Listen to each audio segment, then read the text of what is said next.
Robert Kiyosaki द्वारा लिखी गई किताब रिच डैड पुअर डैड वो किताब है जिसको पढ़ने के बाद मेरी लाइफ चेंज होना स्टार्ट हुई।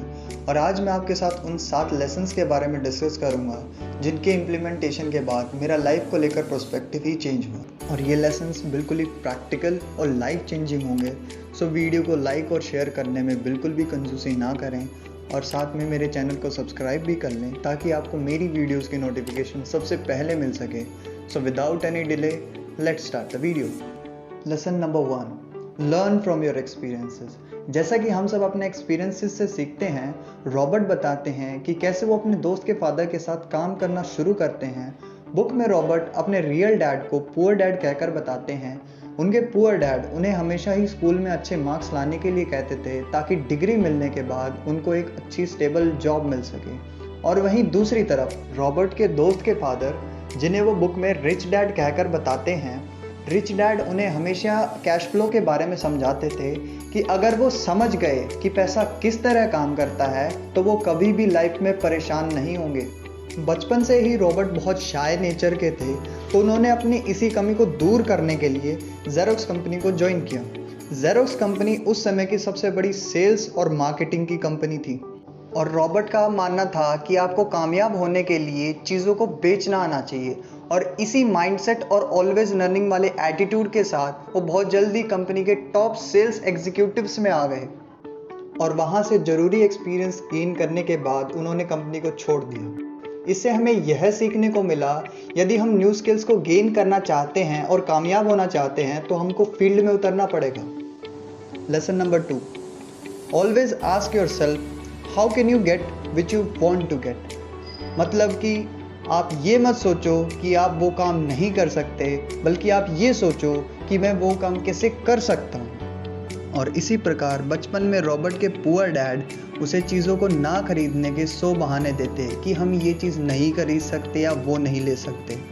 और वहीं दूसरी तरफ रॉबर्ट के रिच डैड ने उन्हें कभी भी यह नहीं सिखाया कि हम ये नहीं ले सकते या वो नहीं ले सकते, बल्कि उन्होंने तो हमेशा यही कहा कि हम उस चीज़ को कैसे खरीद सकते हैं ये सोचो।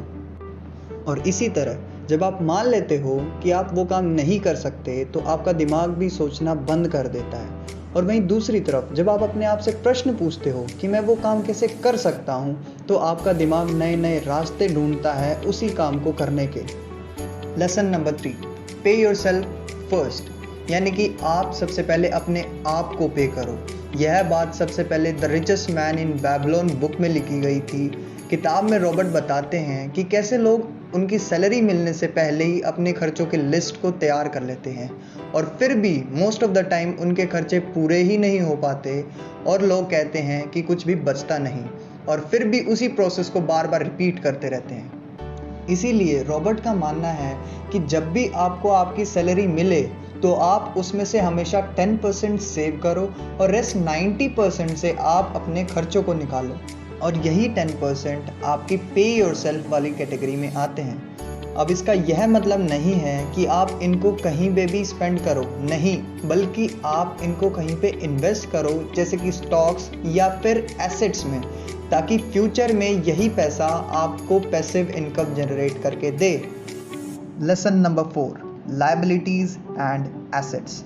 लायबिलिटीज़ की जगह एसेट्स को खरीदना। अब आप सोचोगे लायबिलिटीज़ और एसेट्स क्या चीज़ है, तो इन्हीं दोनों के बीच के डिफरेंस को रॉबर्ट ने अपने book rich dad poor dad में बहुत अच्छे ढंग से समझाया है कि कोई भी चीज़ जो आपकी जेब से पैसा निकलवाए वो लायबिलिटी है और कोई भी चीज़ जो आपकी जेब में पैसा डाले वो एसेट है।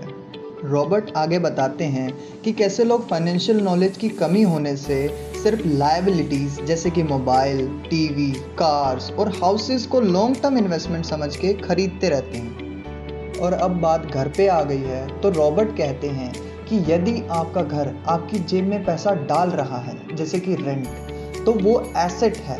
और वहीं दूसरी तरफ जब आपका घर आपकी जेब से पैसा निकाले तो वो एसेट नहीं, लायबिलिटी है।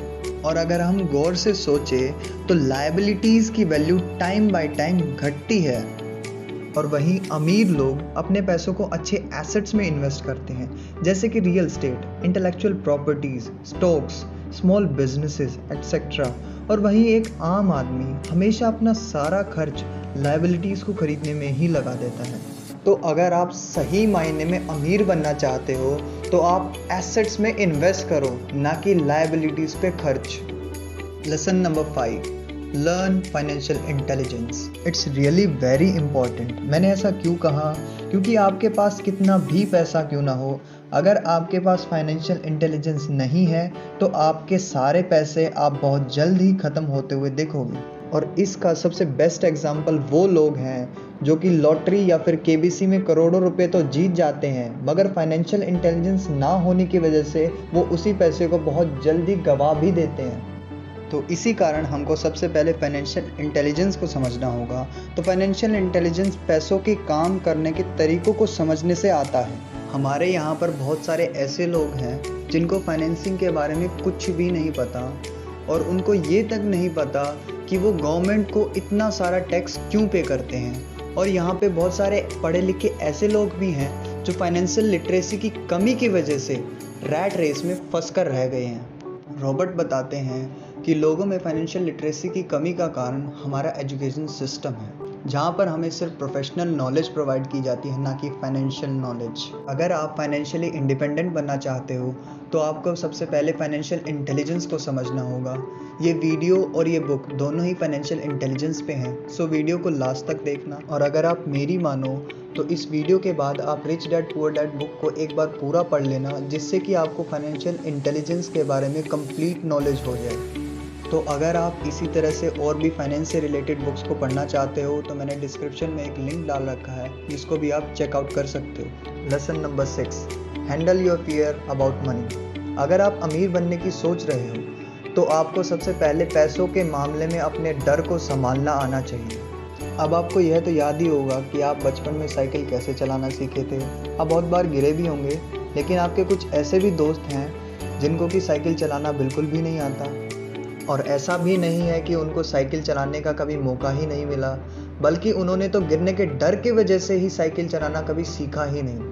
और इसी तरह बहुत सारे लोग रिस्क फैक्टर होने की वजह से अपने आप को पीछे हटाकर बहुत सारी अपॉर्चुनिटीज़ को गवा बैठते हैं। और बुक में रॉबर्ट बताते हैं कि उनके रिच डैड हमेशा ये सोचते थे कि कैसे उन्हें हार और भी ज़्यादा मजबूत और भी ज़्यादा एक्सपीरियंस्ड बना देती थी, और इसी वजह से उनकी सक्सेस को पाने की चाहत और भी बढ़ जाती थी। इसी तरह ये आप पर भी डिपेंड करता है कि आप रिस्क के डर की वजह से अपॉर्चुनिटीज़ को गवा देते हो या फिर संयम रख के रिस्क लेके अपॉर्चुनिटीज़ को ग्रैब करते हो। Lesson number 7, hire those people who are smarter than you. मतलब कि आप खुद से ज़्यादा समझदार लोगों को काम पर रखो और उनको उनके काम के लिए अच्छा पे भी करो। किताब में रॉबर्ट बताते हैं कि एक अच्छा एंटरप्रेन्योर अपने से ज़्यादा अच्छे और समझदार लोगों को काम पर रखता है, और लोग ही दुनिया के सबसे बड़े एसेट होते हैं।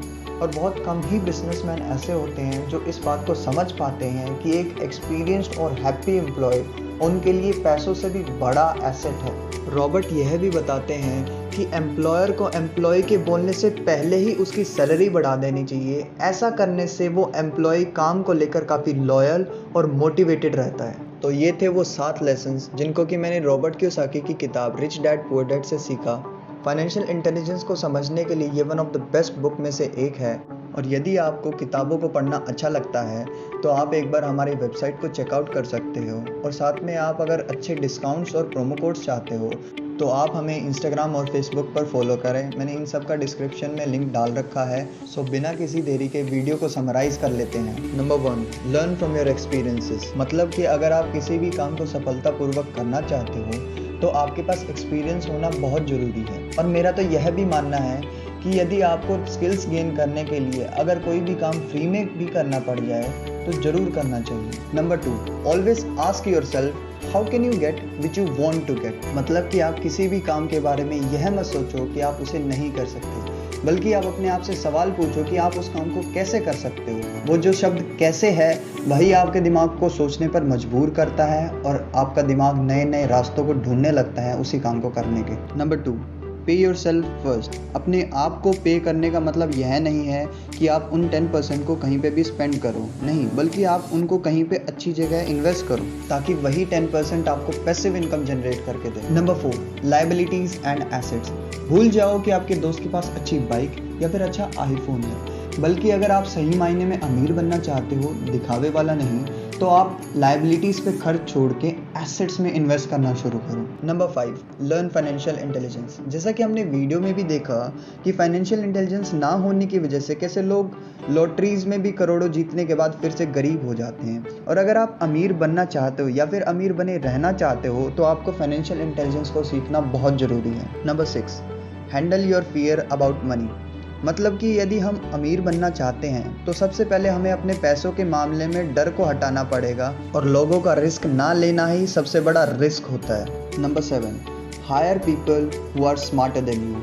मतलब कि आप खुद से ज़्यादा समझदार लोगों को काम पर रखो और उनको उनके काम का अच्छा पे भी करो, जस्ट लाइक मैं भी कर रहा हूँ। ड्रॉपिफाई सर्विसेज में मैंने हर काम के लिए मुझसे ज़्यादा समझदार लोगों को रखा हुआ है और वो सभी अपनी अपनी फील्ड के अच्छे प्रोफेशनल्स हैं। इसलिए हमेशा अपने से अच्छे लोगों को हायर करो और उनको अच्छा पैसा भी दो। और अगर आप अभी तक वीडियो में बने हुए हो, thank you so much for watching the video and hope you are doing your best. Keep learning, keep growing.